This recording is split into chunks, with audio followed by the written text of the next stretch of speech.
buenas tardes y bienvenidas y bienvenidos a este acto de inauguración del ciclo de conferencias. Más el título es muy sugerente y muy interesante: La mujer en la gran aventura oceánica española, silencios y avatares, siglos XVI a XIX. Me acompañan en la mesa la presidenta de la Fundación Jiménez Lorente, doña Mercedes Jiménez Soler, y la conferenciante de hoy, que inicia este ciclo, doña Dolores Higueras Rodríguez, que ahora enseguida nos lo van a presentar. Yo voy a ser muy breve, estoy para darles la bienvenida. Tengo que decir que me encantaría quedarme a escuchar toda la conferencia de doña Dolores, y lo digo con toda sinceridad. Yo conocí a Dolores por la prensa, una entrevista que le hicieron, no sé si era en El País o que me fascinó. El Mundo, quizá. O El Mundo, puede ser, no recuerdo qué diario, sí. Porque yo suelo ojear, me gusta ojear todo tipo de prensa, filtro y de ahí saco mis conclusiones. Yo es lo que aconsejo a todo el mundo hoy en día. Y bueno, pues este ciclo, bienvenido, continúa otros ciclos que se han hecho en tiempos recientes. Yo creo que Dolores ya conoce la Fundación. Sí. El señor Jiménez Lorente donó pues unas piezas muy importantes y muy valiosas, creo que 2.500 piezas relacionadas con la cartografía histórica. Tenemos unos fondos valiosísimos. Y Jiménez Lorente fue doctor honoris causa por la Universitat Politécnica de Valencia en el año 2003. Yo mismo estuve en aquella ceremonia, lo recuerdo muy bien. Y recientemente entre otras actividades, pues se han organizado varios ciclos de conferencias. Hubo uno, el de 2022, sobre el impacto del descubrimiento en la circunnavegación en el pensamiento científico, artístico y filosófico, que se organizó con motivo de pues la finalización de aquella gesta, ¿no? Aquella expedición Magallanes-Elcano, que dio la vuelta al mundo. Y fue muy interesante, y también recuerdo haber estado en la inauguración en la primera conferencia. No sé si pude venir alguna más, yo lo siento en mi agenda, me encantaría, porque a mí me gusta la historia, sé poco de historia, pero me gusta mucho. Y en 2023 también tuvimos un ciclo de conferencias interesantísimo. Contamos además con colaboraciones de una valía. Altamira, la consagración del arte paleolítico. También pude venir a alguna de las conferencias y era interesantísimo, porque aquello se miraba pues desde el punto de vista del arte, pero desde otros puntos de vista, digamos, más científicos, técnicos, de la conservación, de los problemas de la cueva, de las filtraciones de agua, etcétera, etcétera. Y hoy día pues empezamos este nuevo ciclo, muy interesante, como digo. Creo que vamos a aprender mucho. Vamos a aprender mucho, sí, yo creo que sí, porque yo veo la temática, el papel de las mujeres en la era de los descubrimientos, que se dice que está poco estudiado y en ocasiones se decía, pues es posible, porque yo la verdad es que no sé, he leído poquísimo. También es cierto que la historia parece que cada cierto tiempo. Buenas tardes, señor presidente del Consejo Valencià de Cultura, muchas gracias.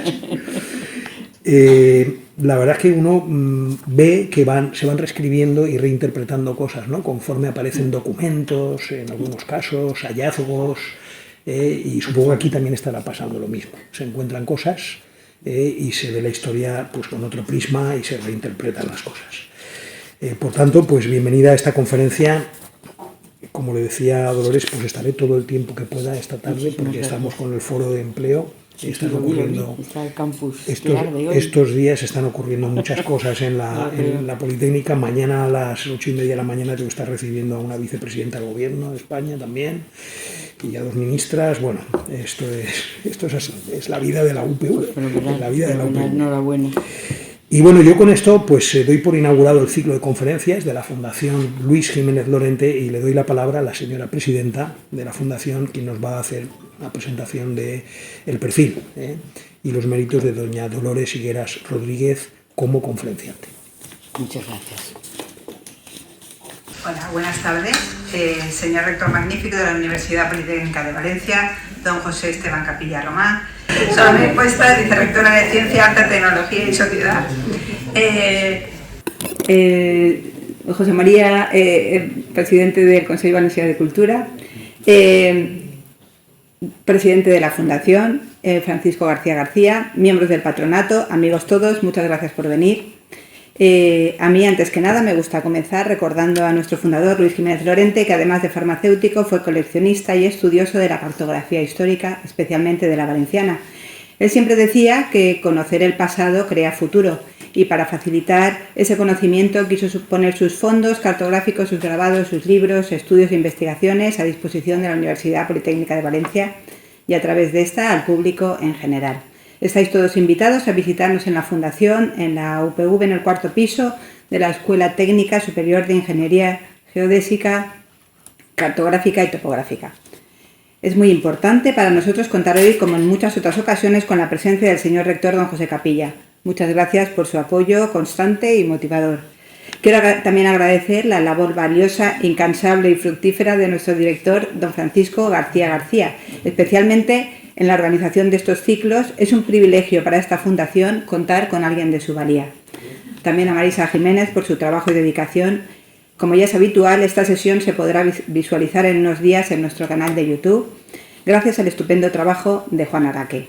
Bueno, pues bien, como ha dicho el señor rector, esta conferencia abre el ciclo La mujer en la gran aventura oceánica española, silencios y avatares en los siglos XVI y XIX.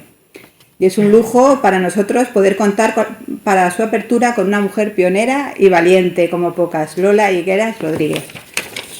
Procede de familia de artistas, escultores su padre y su abuelo, y músicos por la rama materna. Higueras estudió música en la Escuela Superior de Canto de Madrid, donde fue catedrática de Historia del Arte y la Cultura entre 1970 y 1996. Esta dedicación musical fue compatible con su licenciatura en 1969 en Historia de América por la Universidad Complutense de Madrid. En 1970, a poco de entrar a trabajar como jefa de investigación en la sección de manuscritos del Museo Naval en Madrid, el almirante Julio Guillén Tato, director del museo desde 1968, creó la Unidad de Investigación de Arqueología Submarina. Y tras realizar Higueras un curso de formación como nadadora y obtener en 1970 el título de buceadora de primera categoría, se convirtió en pionera en la materia, siendo la primera mujer submarinista de la Armada. En arqueología subacuática desarrolló su labor desde el Centro de Estudios Histórico-Navales Subacuáticos del Museo Naval. Más adelante fue jefa del área de investigación y conservación del museo y después directora técnica. En 1980 fue nombrada buceadora de honor por el Centro de Buceo de la Armada Española, que la ha distinguido también con 2 cruces del Mérito Naval.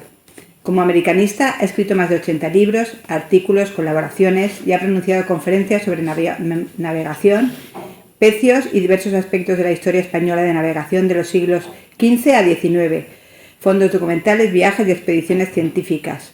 Sus estudios y crónicas en sus diversos aspectos sobre la primera circunvalación del mundo, del Elcano y Magallanes, y su intenso trabajo sobre la expedición científica Malaspina han sido publicados en instituciones científicas como la Sociedad Geográfica Española, de la que es miembro, la Revista de Historia Naval y otras instituciones científicas y profesionales, pero también de forma divulgativa, lo que la ha convertido en una persona de referencia en la materia. Muchísimas gracias.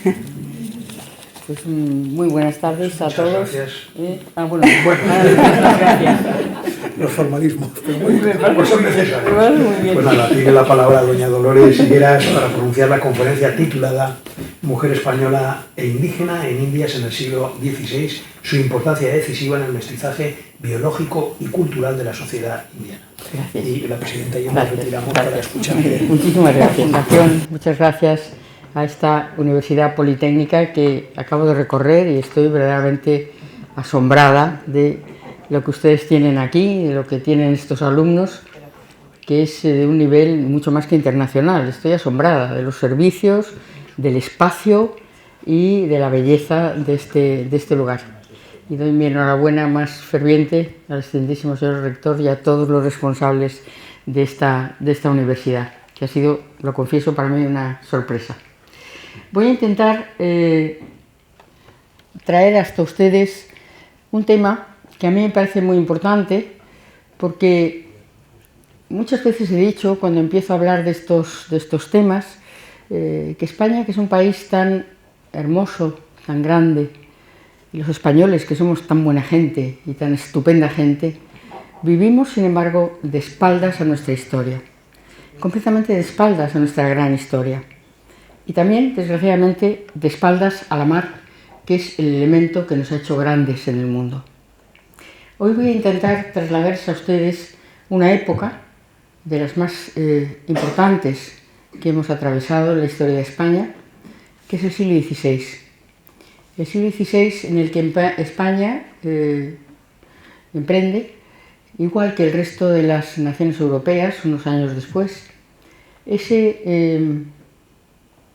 que yo llamaría, o mejor dicho, Felipe Fernández Armesto, el gran historiador que tanto admiro, esta época moderna que es la era del reencuentro de la diversidad humana.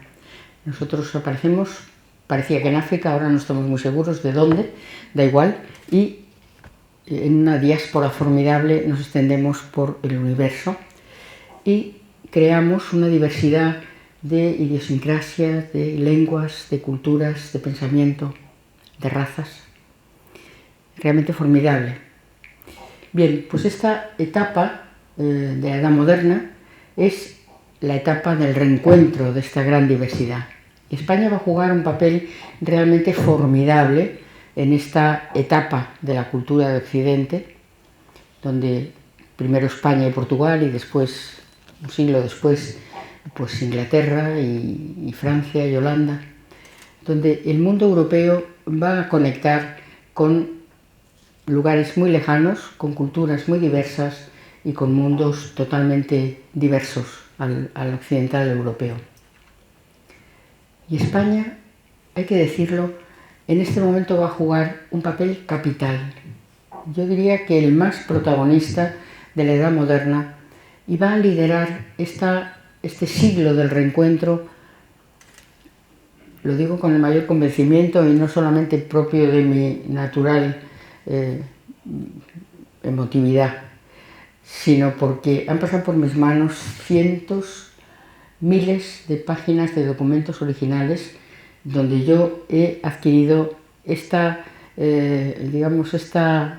convencimiento que voy a intentar trasladarles a ustedes esta tarde. España fue la cabeza, la cabeza del poder naval de esta época formidable de expansión, y lo hizo con una generosidad y una ética y legalidad que está sobre todo cimentada en las leyes de Indias, que no tiene parangón con ningún otro país europeo. Pero nos cuentan muchas cosas y nosotros nos las creemos todas, ¿eh? Tenemos ese problema, es decir, tenemos los archivos más ricos de Europa, sin duda ninguna, y sin embargo no publicamos, no investigamos suficientemente. Luego nos quejamos, no estamos en las grandes síntesis de la historia del descubrimiento. ¿Cómo es posible? Pues es posible sencillamente porque las personas que realizan este trabajo tan importante, que es el de la divulgación de una época determinada, no trabajan en los archivos, trabajan sobre obras publicadas, sobre publicaciones. Y si no publicamos, no estamos. Entonces, ya les adelanto que una parte fundamental de mi vida profesional ha estado dedicada a la difusión y a la publicación. Y el resultado es muy importante. Es decir, a partir de un periodo dedicado a la publicación con la editorial Lumber, una serie que se llamaba Ciencia y Mar, donde se publicaron obras importantísimas de investigación relacionadas con la historia marítima española y facsímiles que dormían el sueño de los justos en los archivos, España empezó a aparecer inmediatamente en las grandes síntesis que se elaboraron por, sobre todo, norteamericanos y anglosajones en su conjunto, en las grandes editoriales sobre el desarrollo del descubrimiento. Es así de sencillo. Así es que el mensaje es interesarnos por nuestra historia y publicar todo lo que podamos. Por eso yo, cuando estoy en una universidad, cuando me dirijo, por supuesto a ustedes, pero también a la gente joven, en cursos o en lo que quiera que sea, recalco mucho la importancia de acceder a los archivos y publicar nuestra formidable historia. Esta historia que voy a intentar trasladarles hoy arranca del Tratado de Tordesillas, que hoy parece una cosa completamente inaudita y hasta absurda, pero en la época fue un tema sancionado incluso por el gran poder ético del Papa, que era la autoridad máxima en ese momento, y es realmente, literalmente, la división del mundo por conocer entre los dos grandes imperios marítimos de la época, España y Portugal. Pero España acaba de descubrir América y Portugal elige, naturalmente, navegar haciendo el cabotaje de África, que ya lo ha iniciado, y ir hacia la zona asiática por el norte del Índico, porque tanto España como Portugal tienen un elemento de competencia formidable en la época, que es el tráfico de las especias y, por lo tanto, alcanzar las Molucas. Molucas que en el Tratado de Tordesillas, como en esa época no se puede calcular la longitud, desgraciadamente, porque hasta que los ingleses descubren el cronómetro, es decir, el tiempo a bordo fiable, no se podía calcular porque andábamos con la ampolleta. El primer temporal, se pueden imaginar dónde iba la ampolleta y el tiempo calculado en ese periodo de la navegación. Es decir, que Portugal prácticamente no va a tener que cambiar nada. Es la navegación de cabotaje, la que hemos ido haciendo España y Portugal a lo largo de la Edad Media, y por el norte del Índico, el sur de la India, etc., alcanzan las Molucas naturalmente antes que España. Porque a España se le presenta un reto formidable, un reto que va a ser sin duda ninguna, así lo afirmo, la gran gesta humana de la Edad Moderna, que es la navegación oceánica. Es decir, hasta ahora hemos estado navegando en el Mediterráneo con postulanos, angulaciones, puntos de referencia en tierra, y a partir de ahora España va a tener que navegar la mar abierta, sin referencia de tierra ninguna, meses de navegación sin divisar tierra ninguna. Y hay que cambiarlo todo, absolutamente todo. Hay que desarrollar la astronomía, hay que diseñar nuevas tipologías de buques, nueva cartografía. Hay que cambiarlo todo, diseñar un nuevo envasado para los productos, para los alimentos, porque no hay manera de repostar durante meses. Este reto formidable, que desde luego se lleva a cabo en el Atlántico con un éxito rotundo, porque Pérez Mallaena, que es el gran experto en esta época, nos dice que de todo el tráfico intensísimo, en el Atlántico hablo, porque el Pacífico es otro tema, pero en el Atlántico, que es el que nos va a conducir a América, y de América a todo lo que vamos a hablar hoy, pues realmente de los miles de buques que navegaron en el Atlántico camino del Pacífico y de América, del litoral americano, apenas un 3% sufrió percances y hundimientos todavía a un nivel más bajo de proporción. Es un éxito rotundo. Así es que una primera cosa que tenemos que dejar claro es que España aborda en la Edad Moderna esta gran saga de la navegación oceánica, que es además un éxito. Sin esto, todo lo demás que vamos a hablar hoy no hubiera sido posible. Son buques de pequeño porte todavía en el siglo XVI, es decir, tiene que llegar el XVII para que empecemos a navegar con galeones o con buques de mayor porte. Buques que además no están preparados para el pasaje, son buques preparados para carga, transporte de carga, pero no para el pasaje. Así que el viaje de todas estas personas de las que vamos a hablar a continuación es un viaje, como digo yo en mi libro, este último que escribí, realmente un infierno entre olas y estrellas, digo yo así con un aire un poco poético, pero en realidad es así. Es decir, es un viaje de infierno, porque los alimentos se pudren enseguida, el agua se corrompe. La navegación se produce encubierta, hacinados, porque ese elemento de avaricia es universal y eterno, y los maestres de buques aprovechan y cogen más pasajeros de los que verdaderamente sería razonable llevar en un viaje, encubierta, como van además. De forma que es un auténtico infierno, y para las mujeres de las que vamos a hablar hoy, un doble infierno, porque la mujer va hacinada de una manera indefensa muchas veces, y la prueba es que se producen asaltos, se producen violaciones, desgraciadamente, en estas navegaciones. Lo digo porque hay pleitos en Indias, que yo he visto, y realmente es una cosa dolorosa, porque si ya la navegación era durísima para todo el mundo, para la mujer lo fue doblemente. Es importante plantearnos por qué la mujer no está presente en la historia en general. ¿Ustedes han reflexionado alguna vez en la historia en general? Están las sagas de los hombres, las conquistas. Es una historia escrita generalmente por varones, donde la mujer no aparece.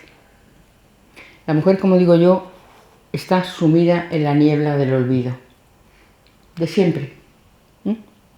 Pero dice Benedetti, este autor que tanto admiro, que cuando la niebla se disipa, el olvido está repleto de memoria. Y así es. Cuando nosotros somos capaces de sacar a la mujer de este ámbito de niebla, de olvido, de falta de presencia, la historia que aparece es hermosa, es importante y cambia realmente la visión de la historia con esta visión, con esta sensibilidad de la presencia de la mujer en ella. ¿Por qué desde época muy temprana la mujer española está presente en la gran gesta americana? Pues no es por casualidad. Es decir, esto se inscribe dentro de una política de los Austria, que continúa con los Borbones, pero estamos hablando del siglo XVI, concretamente hoy, una política que va dirigida a atraer a la mujer española hacia la naciente sociedad indiana para españolizarla. Cuando España llega a América se encuentra una de las mayores diversidades que va a encontrar Europa cuando se expande por el mundo. Fíjense que solamente en lo que después llamaremos Nueva España, es decir, el actual México, con la llegada de los españoles se encuentran con más de 100 lenguas y dialectos solamente en la Nueva España, 100 lenguas y dialectos indígenas que ni siquiera entre ellos son capaces de entenderse y de relacionarse. Y naturalmente para la expansión española, que rápidamente se expande con una administración importante por todo el territorio, 3,5 millones de kilómetros cuadrados en apenas 80 años, desde que arranca el siglo hasta 1580. Y esa administración española en muy poco tiempo va a estar presente en todo el territorio gigantesco de América, que es un territorio desmesurado además, con unas montañas gigantescas, con unas selvas impenetrables, con una fauna y una flora feroz y desconocida totalmente para el europeo, con unos desiertos inacabables. A pesar de todo ello, España en muy pocos años se expande desde California prácticamente hasta la Patagonia y funda en torno a los 200-240 pueblos y ciudades en todo este inmenso territorio.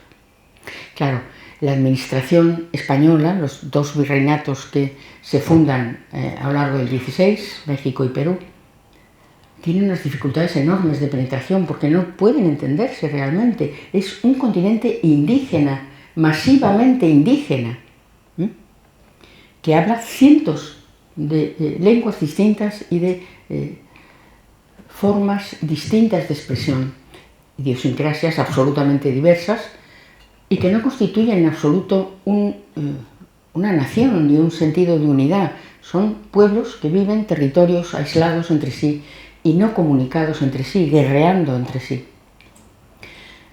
Hago un inciso brevísimo para recordar algo que generalmente no recordamos. Decimos, bueno, Cortés llega a Tenochtitlan y desplaza el gran imperio maya, el gran imperio azteca. ¿Ustedes creen realmente que 600 españoles malheridos y maltrechos van a desplazar una cultura semejante? No. Estas grandes culturas americanas fueron desplazadas por los propios indígenas que estaban sojuzgados por las grandes culturas clásicas, que eran grandes culturas con gran desarrollo de la astronomía y de otras ciencias, pero de una ferocidad y de una crueldad brutal. Y todos estos países, etnias que están sojuzgadas, encuentran en Cortés ese rubio que decían en la mitología que iba a aparecer para liberarlos. Son los miles de indígenas sojuzgados por los mayas y después por los incas los que verdaderamente desplazan estas culturas. Así es que España tampoco es ese imperio que nos han contado, que maltrata a los indios, que degrada sus poblaciones, que destruye las culturas indígenas, nada más lejos de la realidad. Es decir, desgraciadamente, este gran siglo del reencuentro de la diversidad humana tiene una contrapartida terrible, que son las epidemias. Europa, no solamente España y Portugal en su expansión, sino cuando empiezan a expandirse los anglosajones, los franceses, los holandeses, cuando llegan a poblaciones indígenas que no están inmunizadas para nuestras grandes enfermedades, para la peste, para la viruela, para tantas cosas, se produce realmente unas epidemias que diezman las poblaciones indígenas. Eso es una realidad. Pero no debidas naturalmente a los combates. Nosotros tenemos muchos más amigos indígenas que nos han ayudado a desplazar a las grandes culturas que realmente no es ese el problema. Nosotros no vamos contra los indígenas, ni muchísimo menos. Tan no vamos contra los indígenas que España, en su gran expansión, aunque la administración necesita que los indios aprendan castellano para poderlos administrar, poderlos organizar, nunca, en los tres grandes largos siglos que mantuvimos la administración española en América, que España fue América y América fue España, no lo olviden ustedes, eso nunca fue una colonia española. América fueron provincias ultramarinas y el régimen de administración de España en América era el mismo régimen legal de la Castilla de la época. Ya la reina católica, formidable mujer, había dicho que nadie ose esclavizar a los indígenas americanos, porque son súbditos libres de la corona de Castilla. Y eso es lo que refleja justamente las leyes de Indias, que es uno de los corpus legales más sensacionales que ha producido la humanidad y en época ciertamente muy anterior a que este pensamiento evolucionara en Europa. En Europa la indígena no existía, no era persona. No solamente era una persona libre, es que no era una persona. De forma que quiero que ustedes se lleven a casa, esto no es producto de mi entusiasmo, es producto de mi convencimiento de lo que las fuentes originales de época nos dicen, que están ahí, en los archivos. Entonces, ¿qué importancia tiene que España dé a las poblaciones indígenas esta libertad para expresarse en sus propias lenguas? No los obligó nunca a aprender el castellano. Es decir, Felipe II, por supuesto, Carlos V, ni digamos, con las leyes nuevas, es que prohíbe literalmente los abusos que ya se estaban produciendo, como es lógico, en toda obra humana. No era un tema de la corona, era un tema de la gente que tenía encomiendas o tenía indios asignados para su evangelización o para su custodia. Se estaban produciendo abusos, ¿no? Y entonces Carlos V sanciona con unas leyes nuevas, que todavía son mucho más contundentes que las leyes de Indias iniciales, en que el indio no puede ser utilizado por cuenta ajena. Esto provoca muchas alteraciones en las comunidades españolas que están ya asentadas, pero es un hecho que es así. Y Felipe II, muy avanzado su reinado, cuando ya la administración le dice: señor, no se puede administrar este territorio gigantesco porque no podemos entendernos con los indios, hay que obligarlos, hay que enseñarles la lengua castellana, Y Felipe II dice textualmente: no me parece oportuno obligar al indígena a abandonar su lengua madre. Más bien, si quisiera aprender el castellano, se pongan maestros que les enseñen, voluntariamente. El efecto de esta política tan generosa y tan hermosa, que es lo que ha dado lugar a la actual Hispanoamérica, que es un país indígena, absolutamente cualquiera que lo visite, la América española es un continente indígena y mestizo. Y luego les voy a contar una anécdota muy emocionante. Entonces, realmente, la mujer, ¿cómo aparece en esta sociedad naciente, indiana, indígena? Pues, naturalmente, porque es una política del rey, la política de la corona. Quiero españolas en América para que la pequeña comunidad, que siempre fue una pequeña comunidad, como luego les diré, europea, española, se españolice al máximo. Porque estamos en un ambiente indígena, totalmente indígena.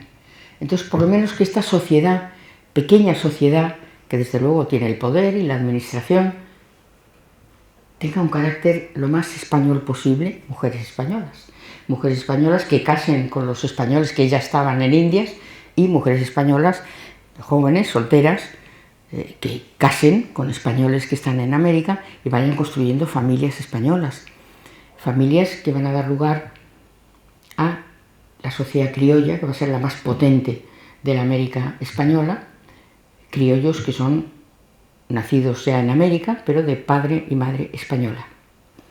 Estos criollos, que van a ser el elemento más potente de la nueva sociedad, la joven sociedad indiana, va a desplazar a esta primera élite, vamos a decir así, de mestizos, que eran hijos de los primeros españoles amancebados con indias, amancebados o casados, porque otro tema que probablemente ustedes no conocen es que la corona española desde el primer momento autoriza los matrimonios mixtos, que es otra novedad inentendible para la Europa del momento.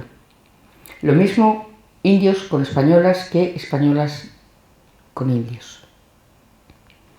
Y esta primera sociedad de mestizos va a quedar desplazada rápidamente por estos, vamos a llamarlos pata negra, de los criollos, que son de padre y madre española, aunque nacidos ya en América.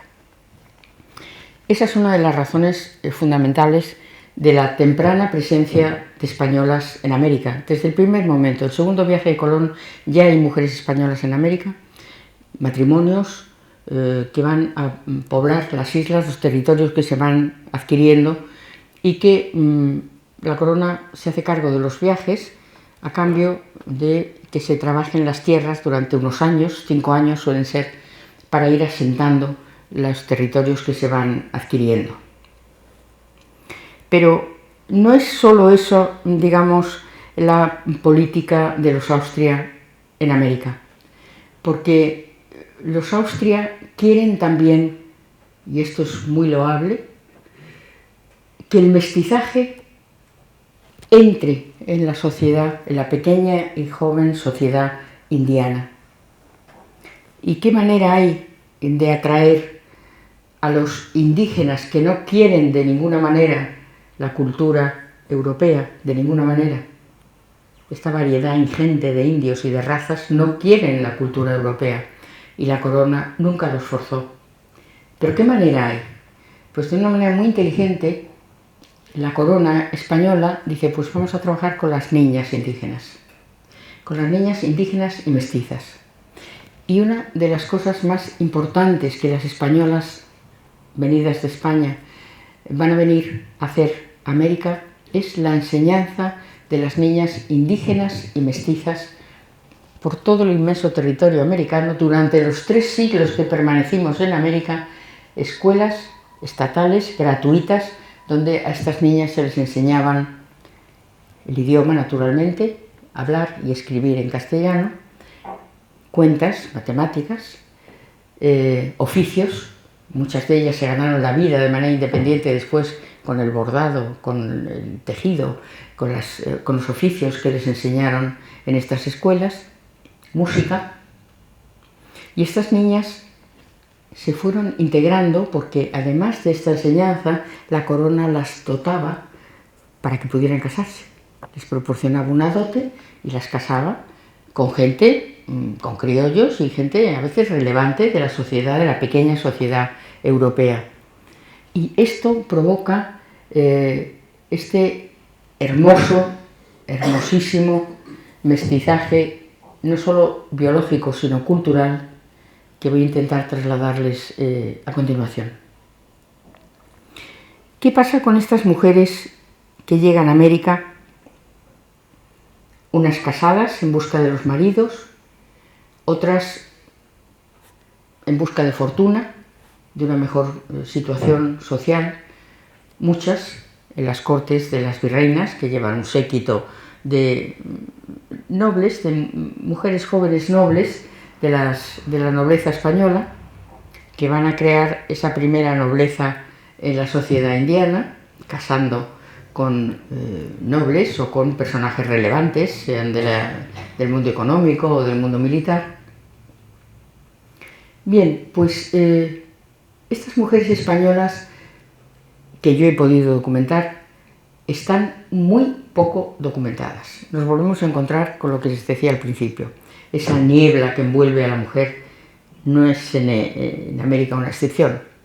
En América incluso mujeres que yo he podido seguir en el registro de la Casa de Contratación, que es la gran institución, la potentísima institución creada por los católicos, que desde Sevilla va a controlar todo el tráfico marítimo con América y toda la administración jurídica y administrativa, política, y se va a convertir también, para poder abordar la navegación oceánica, en la gran potencia científica de la Europa del momento.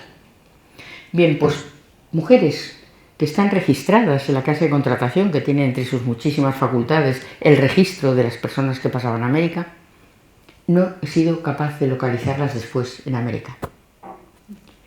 Desaparecen. Claro, es un tema, yo por eso cuando voy a las universidades a hablar con los muchachos que están todavía estudiando y que van a preparar sus doctorados, digo, ojo, que aquí hay un tema importantísimo que está todavía en los archivos y que requiere trabajo de tesis, es decir, trabajos de 2-3 años de inmersión en los archivos para sacar a la mujer de ese olvido, de esa niebla espesa que la cubre. Pero sí he podido localizar en el libro este último, que se llama Despertar del olvido, unas cuantas mujeres que, si no son representativas del total de las mujeres que emigraron a América, sí lo son, naturalmente, de lo que llegaron a conseguir muchas de ellas. Y es absolutamente extraordinario.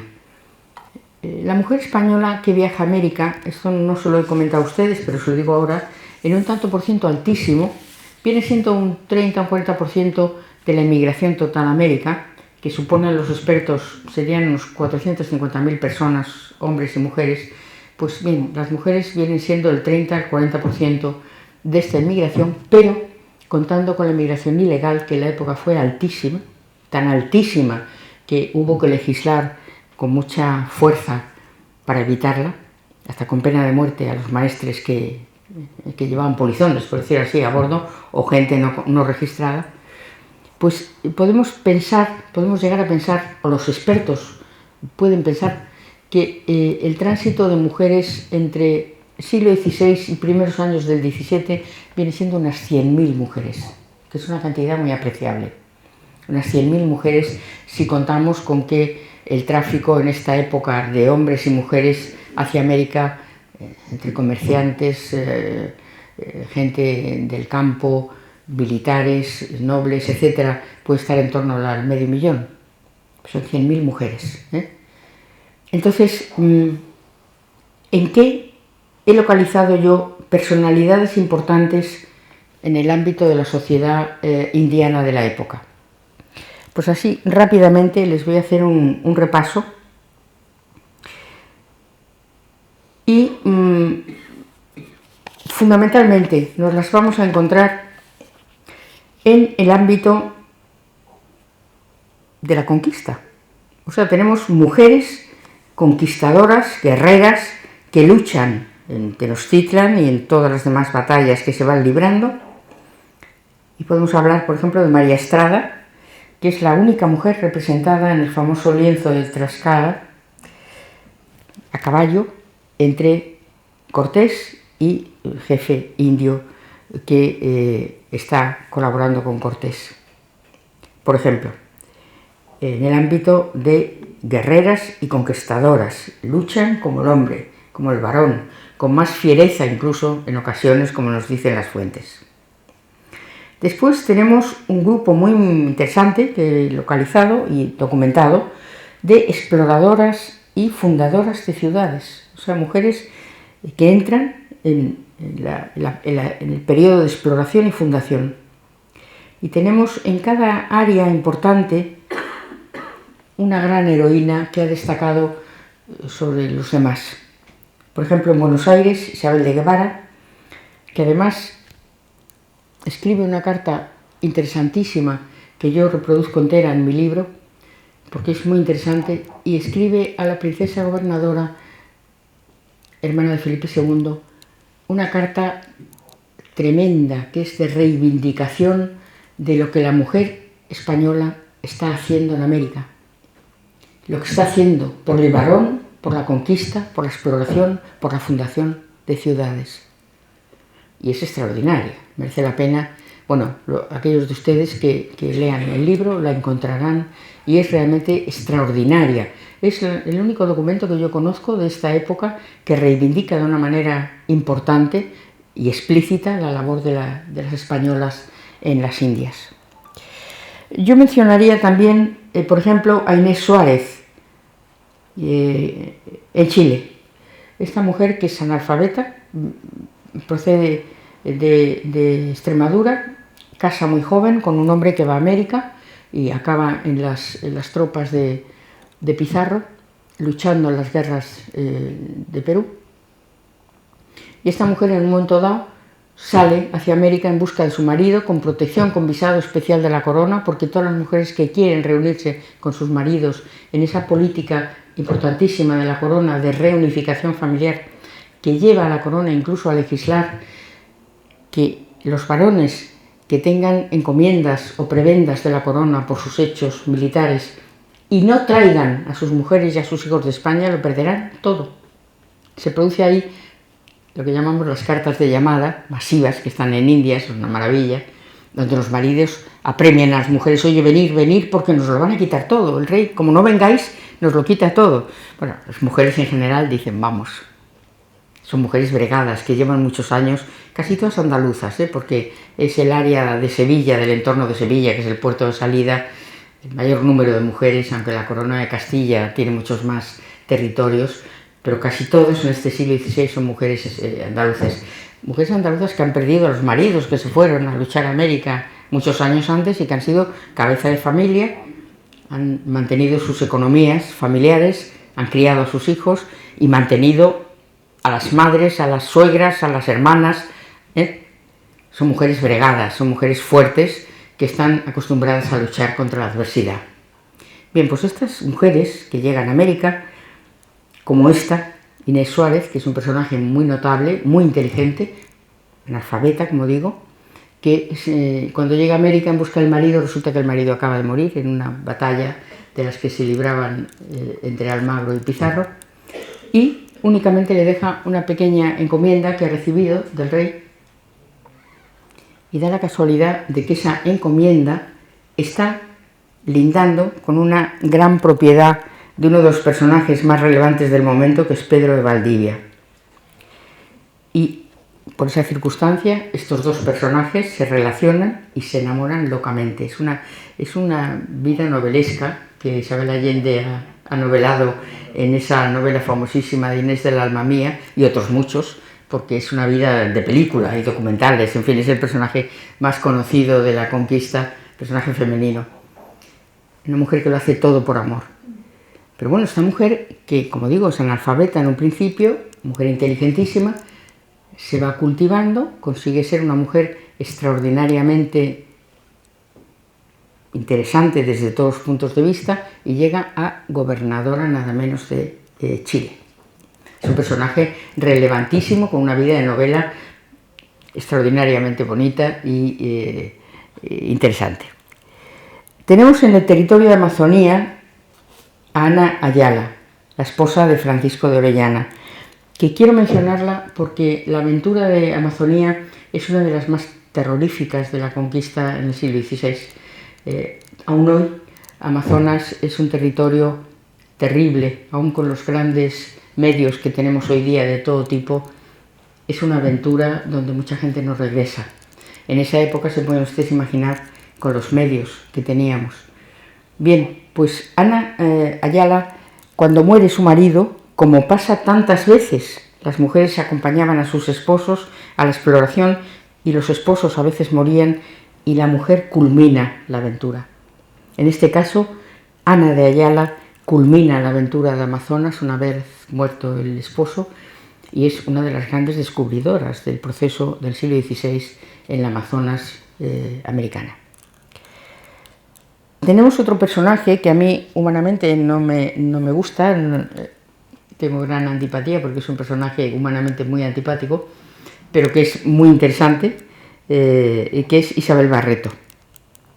Isabel Barreto sale al descubrimiento de la Salomón con su esposo Álvaro de Mendaña y también, como pasa en el caso de Amazonía, Álvaro de Mendaña muere en el camino y por una serie de circunstancias el segundo de a bordo muere también y Isabel Barreto se hace con el tornaviaje de esta expedición ya muy maltratada, que ha perdido 3 buques en la empresa, pero vuelven 2, retornan 2 en el tornaviaje y ella se hace con la expedición. Es una mujer de un carácter tremendo y se hace con la expedición. Es la primera adelantada, nombrada por su esposo antes de morir.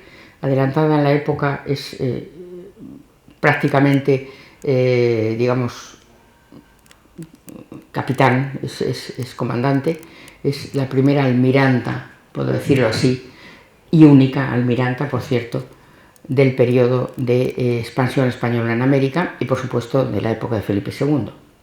Ya digo que humanamente es una persona muy cuestionable, pero es muy interesante lo que llega a conseguir, realmente, desde el punto de vista histórico.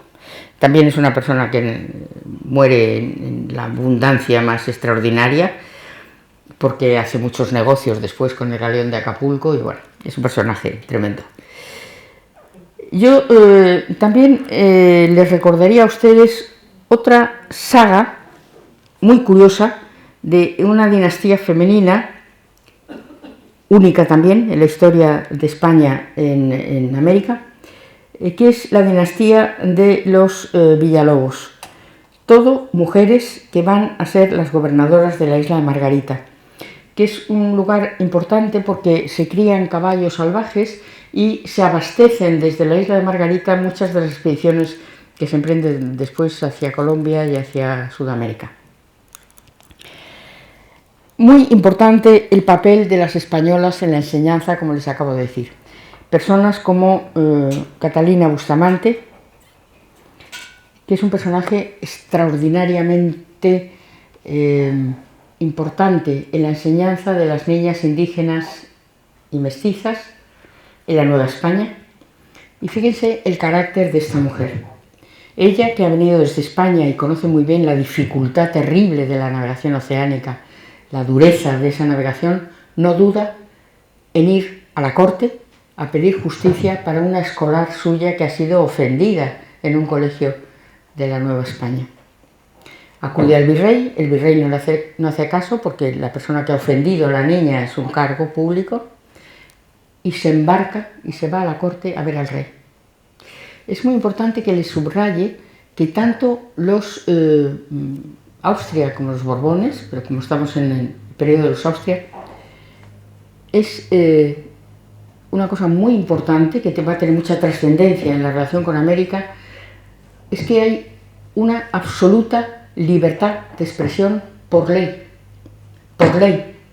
El rey dice a sus autoridades que todo el mundo se exprese libremente, que se comunique libremente con sus familiares y con la corte, y que se dirijan a mí pidiéndome solución a sus problemas o justicia para las injusticias.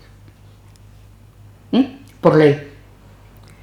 Esto es otro tema que se desconoce, pero es un tema de una trascendencia enorme, porque esto justifica ese enorme movimiento de noticias entre América y Europa, una correspondencia impresionante que está en el Archivo General de Indias, y esto justifica también la cantidad de movimiento que hay hacia la corona en petición, demanda de privilegios por hechos que se han cometido o por injusticias a las que se ven sometidos. Es muy importante.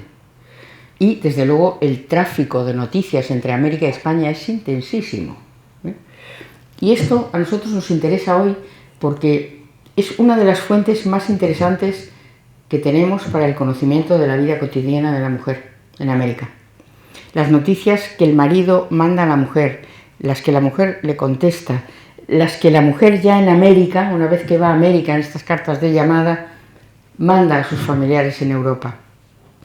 Las peticiones que hacen las mujeres de las que les estoy hablando, exploradoras, fundadoras, guerreras, que piden privilegios al rey.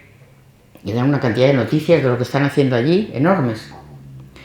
Tenemos fuentes secundarias, porque las grandes fuentes de las crónicas no mencionan a la mujer, pero sí protocolos notariales de sus testamentos, de sus negocios, de lo que las mujeres están trajinando, porque están teniendo negocios importantes, económicos, con las encomiendas, con los obrajes. Ahí encontramos muchas noticias, pero como digo, que están todavía en el archivo, que a ver si nuestros estudiantes entran ahí para sacarnos adelante en la historia de todas estas mujeres extraordinarias. Y las encomenderas, naturalmente.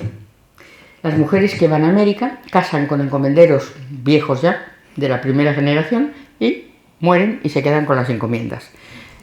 Teóricamente la ley no les concede, digamos, la mayoría de edad para administrar sus encomiendas, pero las Indias están muy lejos, los virreinatos a veces muy lejos también de las encomiendas, y la mujer la primera vez casa otra vez porque el marido sea el que administre, pero la segunda vez que enviuda se acabó. Yo me hago con la encomienda y son gente fantástica que lleva adelante negocios interesantísimos, que crean obrajes, industrias de todo tipo, que crean compañías comerciales. Bueno, es un mundo, el de las emprendedoras, que he podido documentar, realmente apasionante.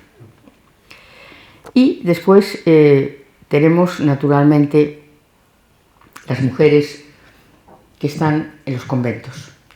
La cultura indiana de esta época del siglo XVI está sobre todo centralizada en los conventos, una multitud de conventos que nacen con, naturalmente, monjas españolas que llegan, fundan sus conventos de distintas órdenes y que van a ser un elemento formidable de cultura y también de enseñanza, formando parte de esta red de enseñanza gratuita para las niñas indígenas y mestizas.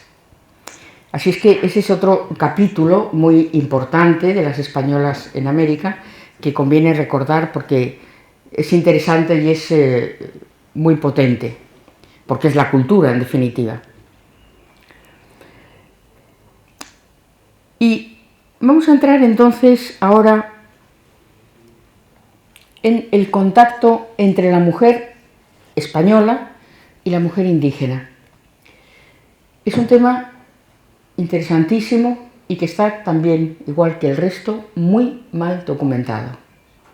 Pero yo he conseguido documentar de aquí y de allá. Muchos años de mi vida he ido recogiendo noticias que me encontraba, porque es un tema que siempre me interesó y que es interesante.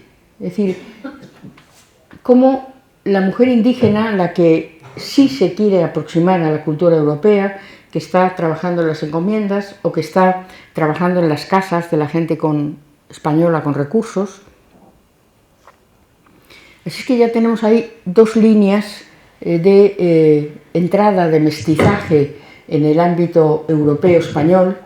Las niñas que aprenden castellano y que casan y entran en la sociedad europea, y las mujeres indígenas que no son tan reacias como los hombres a entrar en contacto con la cultura europea, que trabajan junto a las españolas, que sienten amistad mutua y que desde el primer momento tienen una relación muy interesante. Cuando las españolas llegan a América, se hacen responsables de la construcción de las casas. Los hombres están guerreando o están trabajando el campo o son autoridades que están legislando o administrando. Y la mujer, con tecnología indígena, con materiales indígenas, está construyendo los primeros hogares con ayuda de la mujer indígena.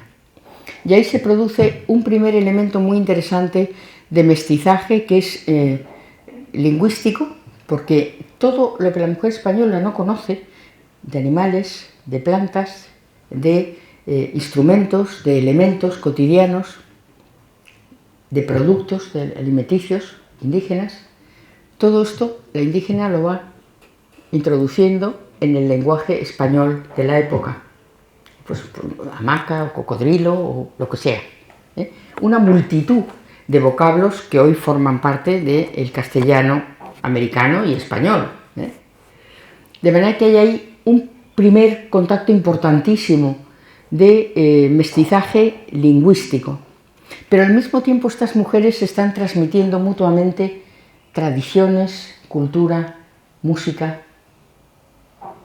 alimentos. La gastronomía va a ser uno de los elementos más potentes de mestizaje entre América y España, tan importante que en un momento dado, como todos los primeros españoles que llegan a América, luego la cosa se va matizando, pero de entrada las noticias son que América es un paraíso, es una semilla que cae a la tierra, se convierte en un árbol o en una planta, ¿no?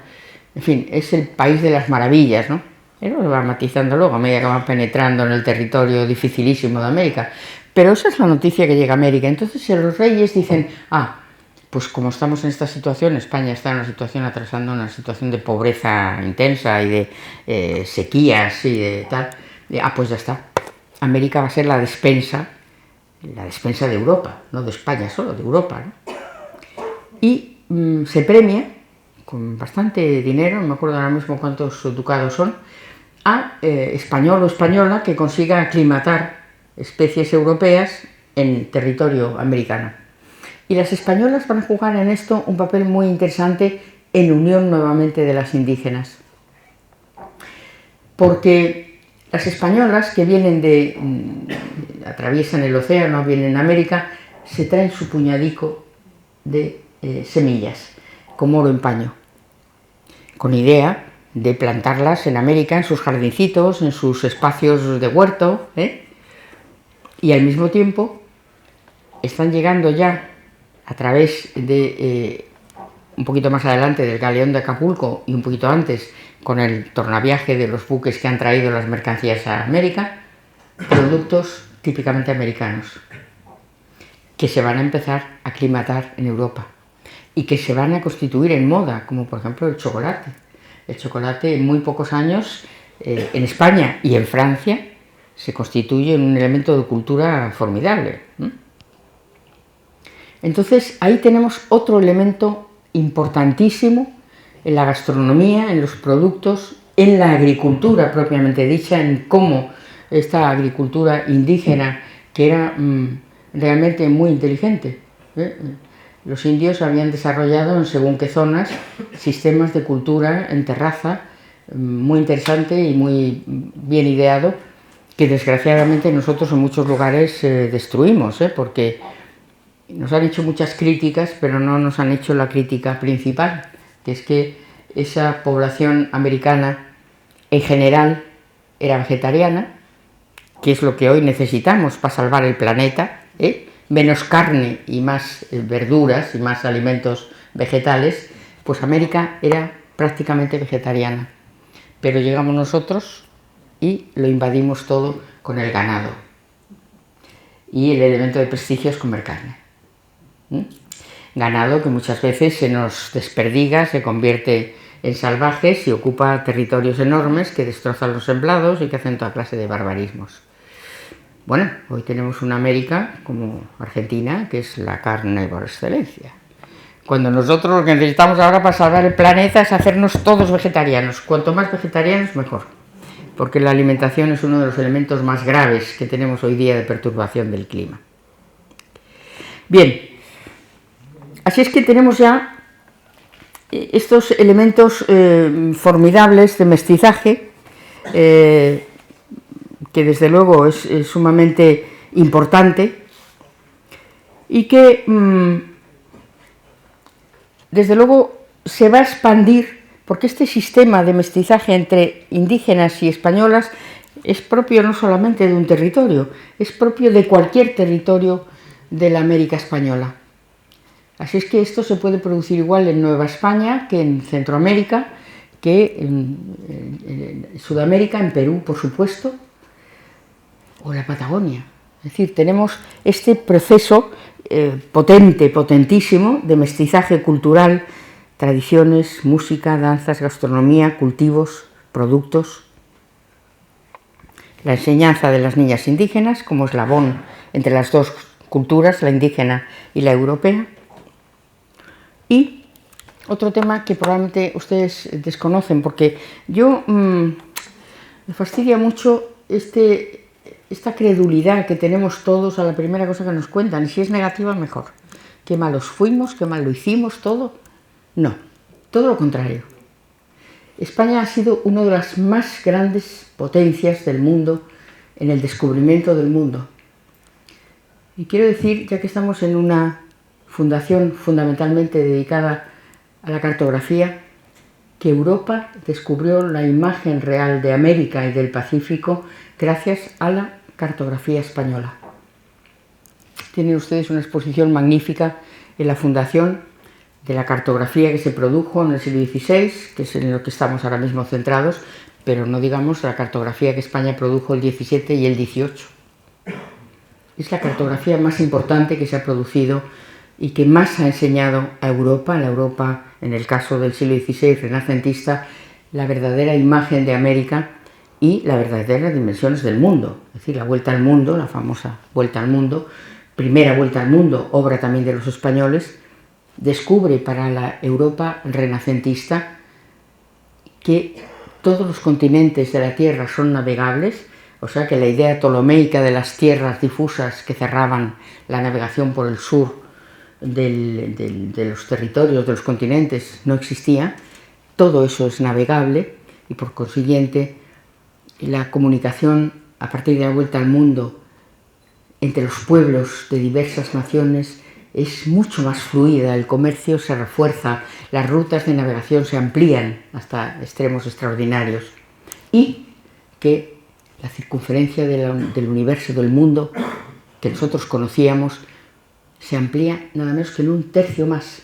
Es decir, el descubrimiento del Pacífico, el desconocido Pacífico para la Europa del momento, que España descubre, pero no habían recorrido todavía, descubre con la vuelta al mundo, cuando Elcano trae las noticias y los documentos de la vuelta al mundo, que el mundo es mucho más ancho de lo que se pensaba, que el Pacífico es enorme, es el océano más gigantesco del planeta, que por cierto, en el propio siglo XVI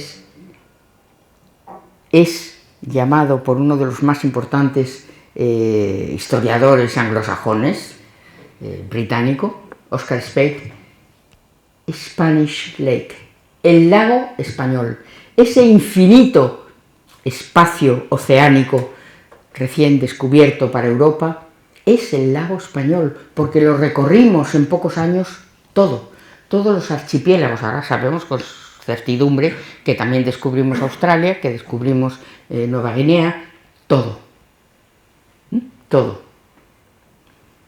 Así es que verdaderamente la aportación que España ha hecho al descubrimiento del mundo es de dimensiones colosales. Nosotros ni lo valoramos, ni lo conocemos, y yo diría casi que ni nos importa, desgraciadamente. Entonces, bueno, yo siempre que puedo digo, hombre, caramba, vamos a interesarnos un poco más por nuestra historia, y sobre todo por nuestra historia de edad moderna. Y voy a terminar, porque no sé si luego está previsto un poco de coloquio o algo así, ¿sí? Con algo que siempre hago, porque todo el tiempo nos están acusando que nos llevamos la plata, el oro, todo, nos llevamos todo de América. No hicimos nada nosotros en América. Pues les voy a hacer un breve resumen de lo que España dejó en América. sobre todo y fundamentalmente un continente con un espíritu de nación que no existía, eran tribus sueltas por aquí y por allá que no sabían nada las unas de las otras. España crea un continente que es una nación indígena y mestiza, profundamente mestiza. Y les voy a contar, si hay tiempo, una cosa que a mí me emocionó profundamente y que es quizá la revelación más importante de lo que España hizo en América. Yo fui a Ecuador en un viaje profesional para hacer diseñar una exposición para el 5º centenario en el complejo este que se llama Mitad del Mundo en Ecuador. Y yo tenía mucho interés en contactar con unos pueblos del interior porque me habían dicho que existían una serie de comunidades indígenas en estado totalmente autóctono, no contaminadas, que vivían de su artesanía, que después importaban a través de unas redes de comercio a la capital, a Ecuador, pero que vivían en un estado primigenio, digamos. Bueno, era una aventura un poco complicada, me pusieron muchas pegas, que tal, que era muy peligroso, y bueno, yo tengo mi parte, mi espíritu de exploradora y quiero hacerlo. Entonces me pusieron un chofer de confianza del hotel y penetramos en esta zona.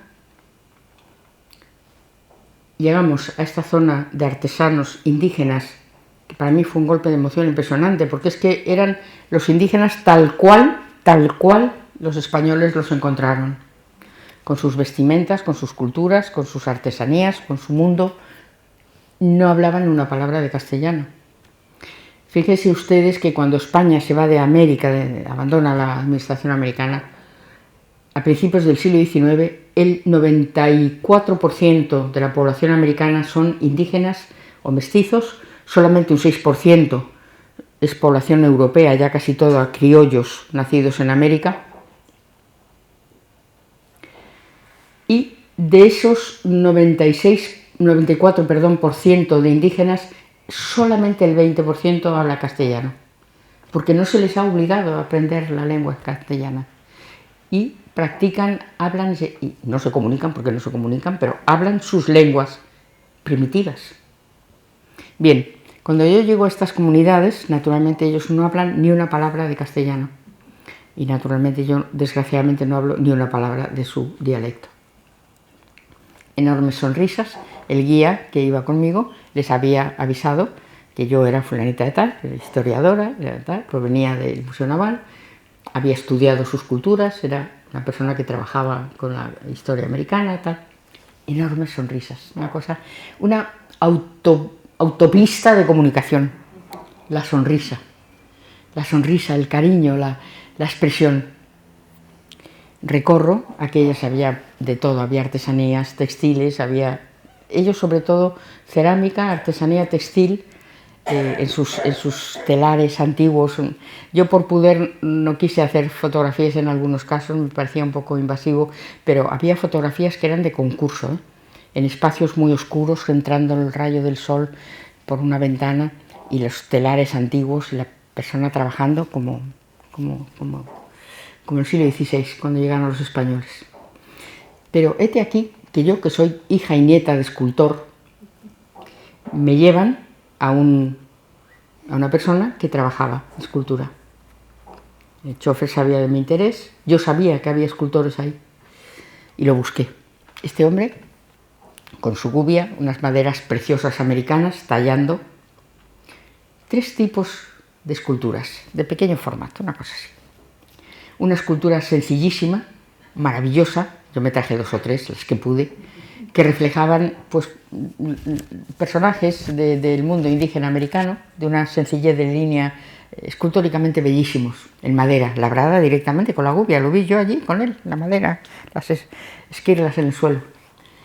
Un segundo tipo de escultura indígena, fuertemente indígena, sin contaminar, y, amigo, un tercer tipo de escultura barroco español, maravillosas. Mira, me dio un golpe de emoción de esos que, bueno, de aquí no salgo yo. Extraordinario, y que para mí fue una revelación importante y profunda de lo que España hizo en América. que es todo lo contrario de lo que nos están contando. Lo que España hizo en América es respetar las culturas indígenas, que sobrevivieran las culturas indígenas, pero mestizaje. Mestizaje. Nosotros tenemos en América, digo tenemos porque España fue América y América fue España 3 largos siglos, el arte barroco cuzqueño, que es el más hermoso barroco del mundo occidental.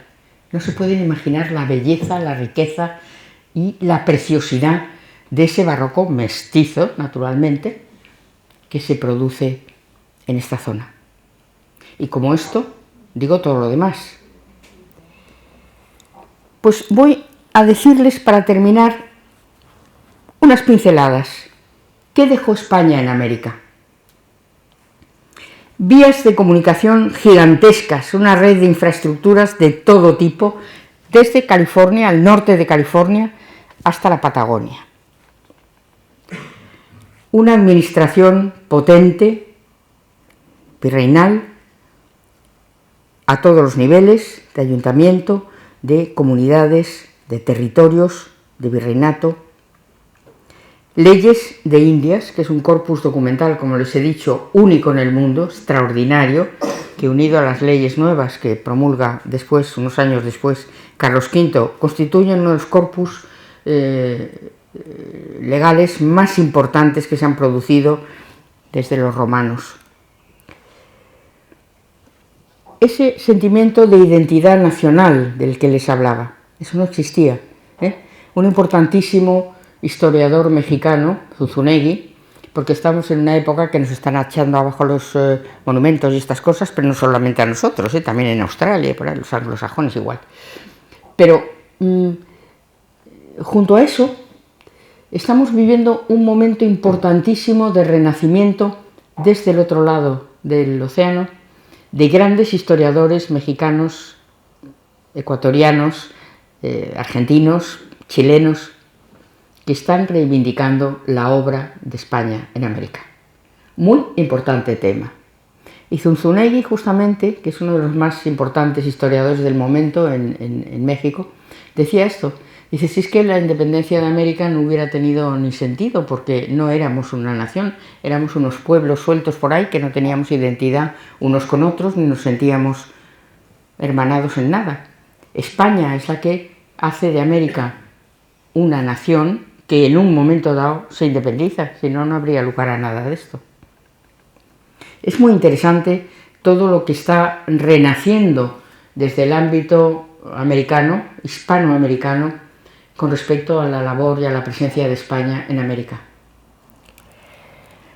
Otra cosa que quiero destacar y que ha sido, como hemos hablado hace un momento, lo que da esa esencia importante, lo que caracteriza a la Hispanoamérica que conocemos, a la América española, que es el mestizaje, como acabo de decir, biológico y cultural riquísimo. Tenemos, no olvidemos, la primera globalización por mar, el galeón de Acapulco, el primer potente relación entre Oriente y Occidente, creado por España durante 3 siglos, hasta que se independiza México, está funcionando como un reloj, todos los años de esos 3 largos siglos. El comercio, la idiosincrasia, la cultura de Oriente y de Occidente en una primera conexión potentísima a través de 2 océanos y un continente. 21 universidades. España funda en América más universidades que en la península. En estos territorios, vuelvo a repetir, llévenselo ustedes en su cabeza, no colonias, territorios ultramarinos, provincias españolas de ultramar. 21 universidades, desde California hasta Patagonia. 21 universidades, donde tenían acceso, naturalmente, los indígenas ilustrados, que hablaban castellano, y las mujeres en muchas de ellas. Elemento también absolutamente precursor de lo que ha llegado a Europa, nada más que 3 o 4 siglos después.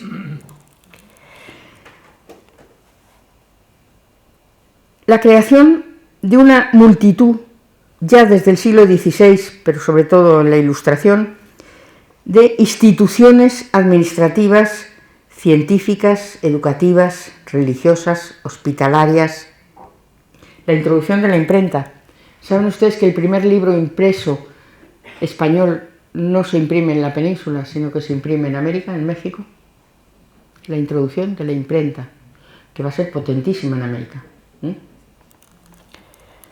Y, por supuesto, como acabo de decir, el potente arte mestizo que hace de las ciudades que creamos en Hispanoamérica y del arte de Hispanoamérica patrimonio de la humanidad.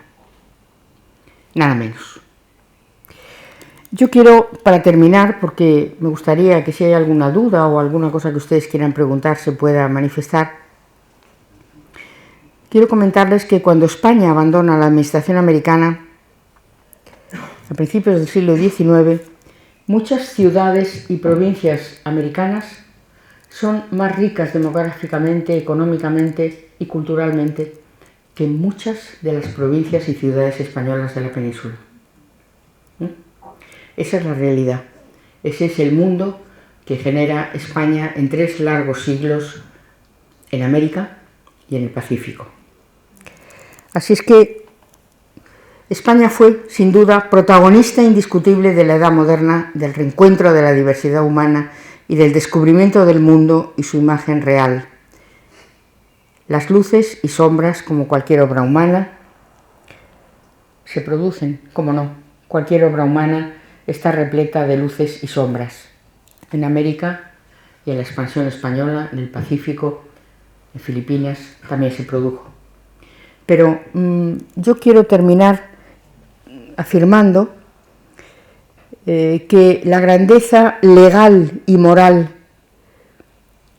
que con la que España se expandió en América y se fundió con la América indígena es, creo, motivo de orgullo para todos nosotros, de orgullo como pertenecientes a una nación que ha sido de las más grandes de la cultura universal. Muchas gracias.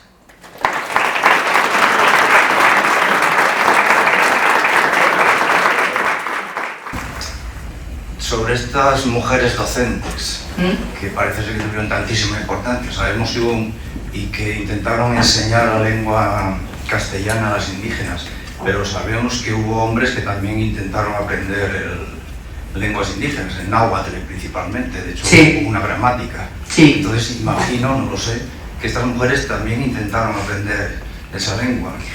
La mujer española en la enseñanza fueron las niñas.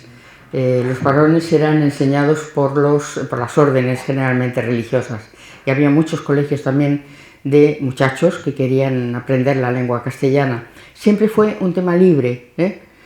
Es muy interesante porque el método de enseñanza era el mismo que se estaba utilizando en Castilla, y eran libros que se traían y documentos que se traían de España, y cuando se introduce la imprenta, muy tempranamente en América, entonces se imprimen ya, producto de la experiencia de las maestras que han estado enseñando durante años, unas cartillas extraordinariamente interesantes, que son con las que enseñan las mujeres a las indias, a las niñas.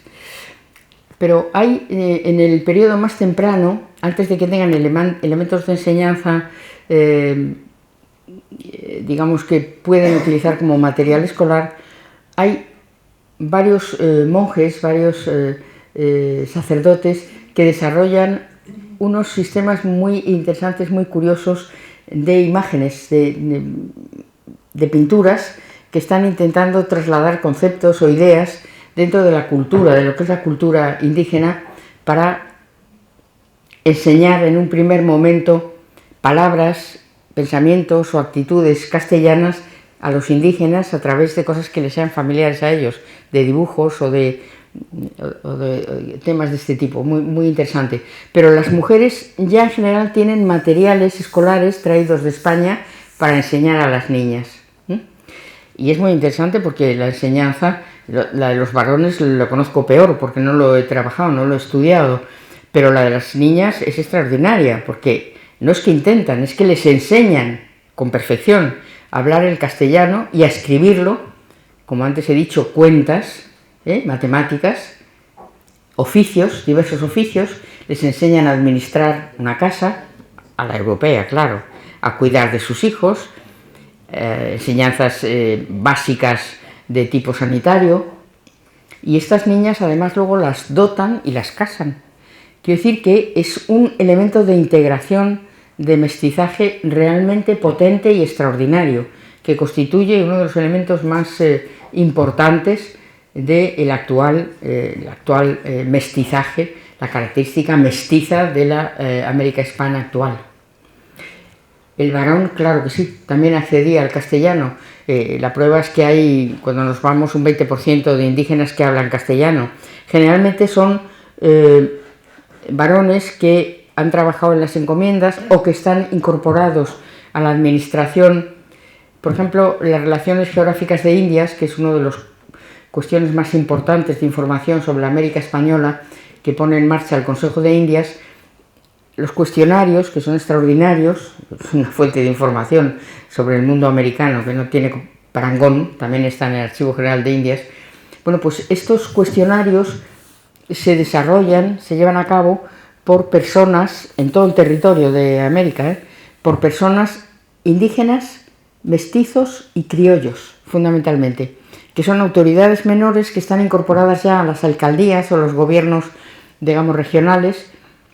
Y hay muchos indígenas que están ahí, que saben castellano y que están entramados ya en la administración y que están colaborando, por ejemplo, en la redacción de las preguntas que pregunta la Corona de América, ¿no?, respecto a América, que son de todo tipo. O sea que es evidente que hay ahí una parte de varones indígenas que también están incorporados al castellano y, de hecho, a la comunidad europea, ¿no? Sí, sí. Hola. Muchas gracias por su conferencia. Mire, yo ha sembrado en mí una curiosidad. Nos ha presentado diferentes mujeres que acompañaron el descubrimiento, pero ha nombrado a Catalina Bustamante, que hace un tornaviaje para defender los derechos o la justicia de una mujer indígena. Una niña de su colegio. De su colegio. Es que me gustaría saber cómo acaba el tema. Pues se acabó fenomenal, te lo voy a contar. Esta mujer hace su navegación, su tremenda navegación, llega a la corte, porque a la corte tenían acceso, pero Carlos V en ese momento no está, y está administrando la reina Isabel de Portugal, que es una enamorada de todo este proceso de la enseñanza a las niñas indígenas, y Bustamante tiene una entrevista con la reina, que ella, que tiene la facultad en ausencia del rey de legislar, sobre la marcha ordena una legislación para incluso encarcelar a las personas que de aquí en adelante osaran agredir de la manera que fuera a las niñas de las escuelas indígenas. Una legislación que Bustamante se lleva en la mano ya, al virrey. Le proporciona nuevas enseñantes españolas para reforzar su gran cadena de colegios en la Nueva España, le proporciona una cantidad de material escolar enorme, y esta mujer vuelve en triunfo de la corte, con el respaldo absoluto de la corona, desde el punto de vista legislativo, desde el punto de vista material y desde el punto de vista de personal. La aventura no puede acabar mejor. Gracias. Por favor, pues a ver si yo tengo tanta suerte como mi antecesora, porque sí que celebro lo que he oído, muchísimas cosas absolutamente nuevas, y esa firmeza en la defensa del papel de España en esa operación que ni siquiera debiera llamarse colonización. Pero yo que por formación profesional y como arquitecto he estudiado en mucha profundidad las leyes de Indias, y que tuvimos un valenciano nacido en Girona, Eiximenis, 100 años antes, que trabajó mucho, 100 años antes de la conquista, que trabajó muchísimo en las leyes de Indias desde un punto de vista teórico para la fundación de las ciudades, desconozco algún protagonismo de la mujer en torno a las leyes de Indias. La pregunta es más peliaguda. No, que va. No, para usted no. No, para mí también, porque yo lo que no conozco no lo digo claramente. Este es un tema donde yo en estos largos años, casi 40 de profesión en los archivos, no he encontrado. Así como ahora están apareciendo mujeres que firmaron, en el Prado ha habido hace poco una exposición importante de mujeres pintoras muy relevantes que firmaban con nombre de varón porque no podían firmar con nombre de mujer. Pero yo no he encontrado en la documentación mujeres arquitectos en el sentido estricto del término, pero sí he encontrado mucha documentación de que era la mujer la encargada de hacer las casas cuando llegaban, o sea, cuando llegan a determinados lugares está la información, es decir, les dan un planito y ellas, hija mía, tú a la casa, a tu aire, ¿eh?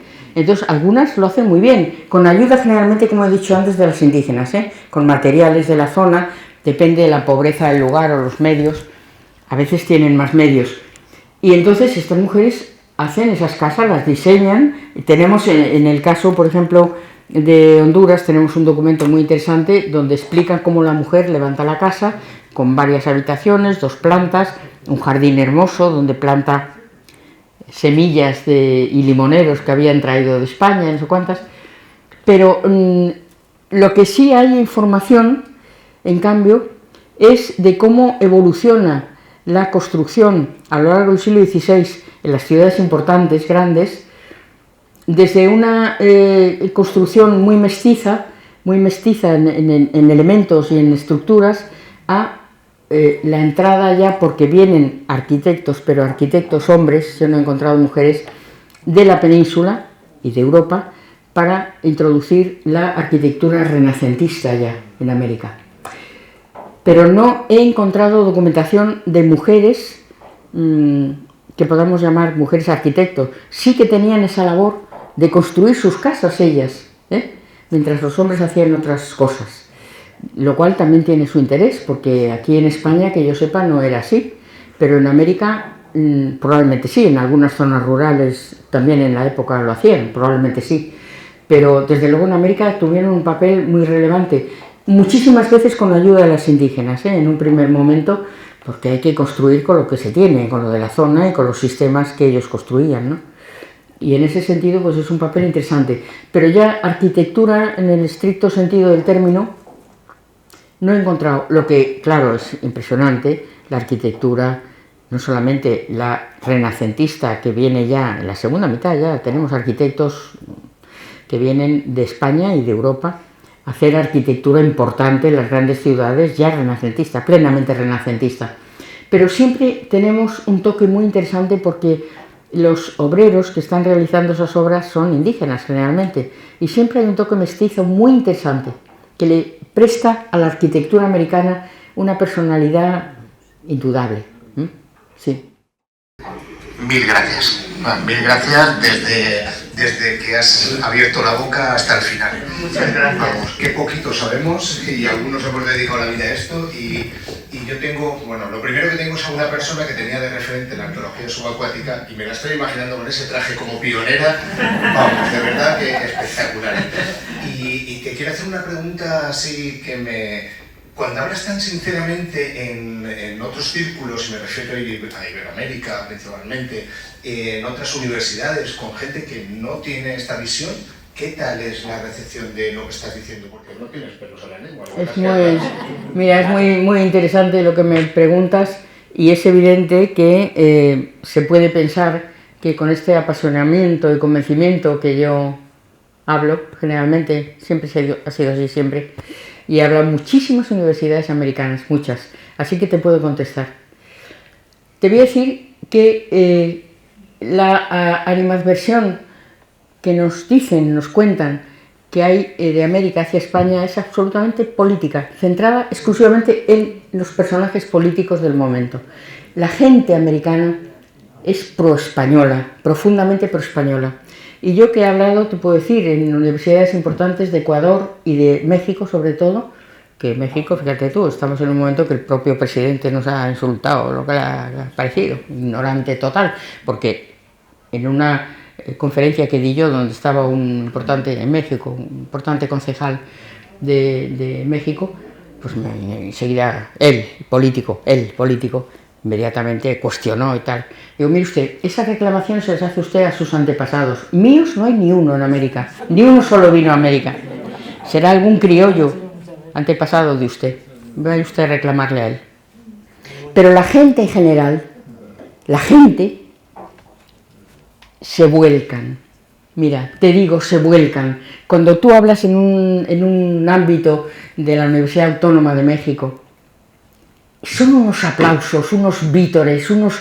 Cada vez que yo digo estas cosas que os cuento... Así es que el sentimiento que nos trasladan los políticos, como siempre, que los barría yo del mapa a todos, derecha, izquierda, y centro, y medio, y sur y norte, no es verdad. Esos son los trapicheos que se traen ellos.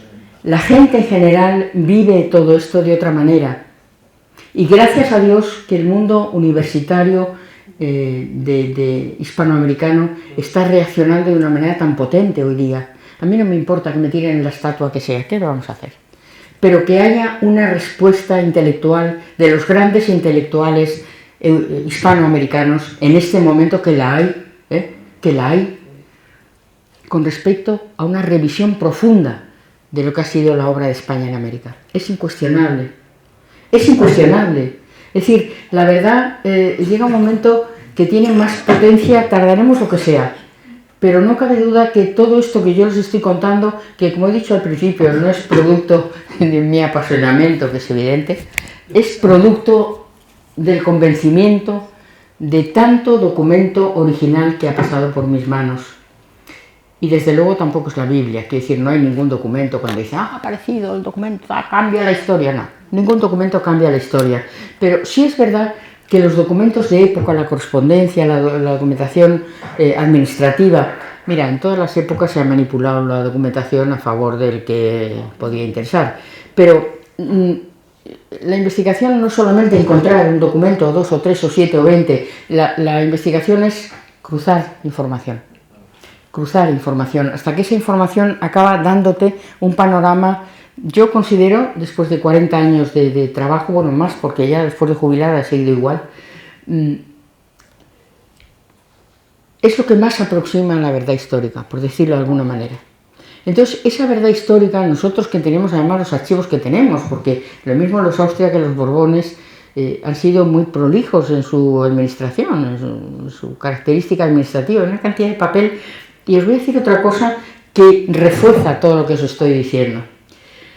Los archivos españoles, que son riquísimos, en el caso de América, para el siglo XVI, que es lo que hoy nos ocupa, Archivo General de Indias, sin duda ninguna, no podemos olvidarnos de los grandes archivos americanos, el Archivo General de la Nación de México, el Archivo General de Perú, el Archivo General de Colombia, el Archivo General de Ecuador, porque España no tuvo colonias, España tuvo provincias, y muchas veces, muchas, la documentación administrativa, el documento original quedaba en el virreinato, en la administración americana, y la copia autorizada pasaba a la corona de España. Por lo tanto, hay muchísimas veces, pero muchas veces me he encontrado en el Archivo General de Indias, que es una joya maravillosa, única en el mundo, documentos que son copia autorizada de documentos que yo he visto en el Archivo General de la Nación, el original. Así es que cuando nosotros queramos hacer una tesis, lo que sea, como está pasando en muchas ocasiones, no podemos limitarnos a trabajar en los archivos españoles.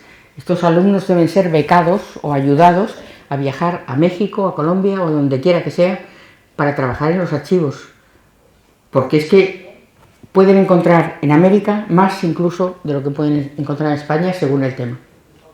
Y me estoy refiriendo no solamente a la documentación administrativa, sino a documentación, por ejemplo, notarial, que para mí ha sido muy importante porque es la única que nos aproxima un poquito a la vida de las españolas en América.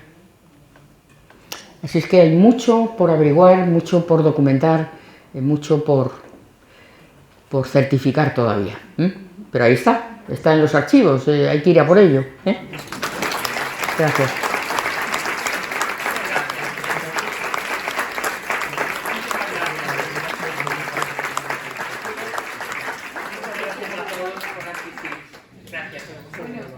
agradecer a todas las personas que nos acompañan y que continúen acompañándonos en este ciclo de conferencias que hoy se inicia, que es muy interesante, con este alto nivel, y que desde luego gracias. Tus ideas van a contribuir a que estudiemos más la historia. Muchísimas gracias por vuestra acogida. Gracias.